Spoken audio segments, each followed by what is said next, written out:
Hello everyone, myself Arvahita, Assistant Professor of CSE Department from Rohini College of Engineering and Technology. I'm here to explain a few concepts of the subject CS 8601 Mobile Computing. Here we are going to learn about Unit 1, that is Introduction. So topic discussed here is Medium Access Control. Shortly we call it as MAC, that is MAC. So first let us know about the objective. So objective of learning this topic is to know about the concepts of the medium access control MAC. Something about medium access control. It is about the terminals accessing the medium. Okay, so there are types of terminals: hidden terminals and exposed terminals. In the first we are seeing about hidden terminals, and these hidden terminals causes collision. Okay, so consider three terminals as A, B and C. In hidden terminals, A sends to B but C cannot receive from A. Okay, only A sends to B and C cannot receive from A, and C wants to send to B. So C senses the free medium so that CS fails. If collision, there will be collision at B, and A cannot receive the collision, and so the collision detection fails. So A is hidden for C. So we know that A is hidden for C.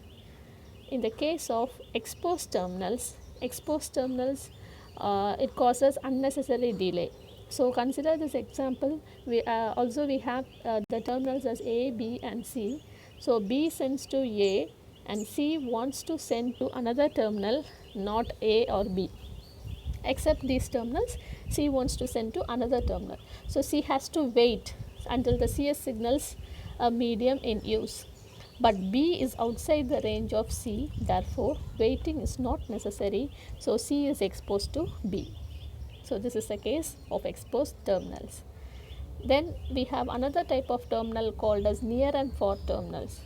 So here the terminals A, B and C, A and B send and C receives. The signal strength decreases proportional to the square of the distance. The signal of the terminal B therefore drowns at A's signal, so C cannot receive A. So if C, for example, was an orbiter for sending writes, the terminal B would drown out the terminal A already in the physical layer. So this is a case of near and far terminals. And let's see about something about the access methods. So we have access methods like SDMA, FDMA and TDMA. The access methods in SDMA, it is also called as space division multiple access. FDMA is also called as frequency division multiple access, and TDMA is time division multiple access. So the space division multiple access, the space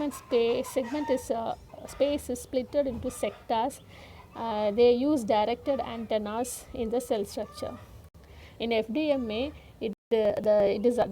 certain frequency is assigned a transmission channel between a sender and a receiver.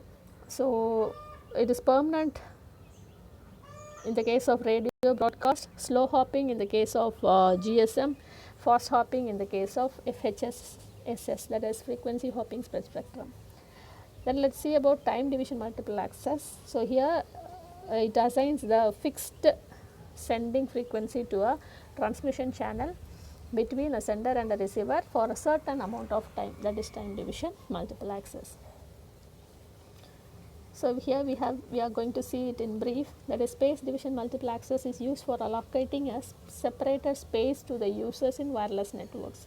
For all the users, we are allocating separate space in the wireless network. A typical application involves assigning an optimal base station to a phone user. Okay. In the case of, if we are considering an application, we are providing a base station to the mobile phone user. So the mobile phone may receive the signal from the base station with different quality. So the MAC algorithm could now decide which base station is the best, and taking into account which frequencies, time slots or code are still available. So in the case of when we are taking as frequencies, you consider FDM, in time slots you consider TDM, and in code you consider CDM.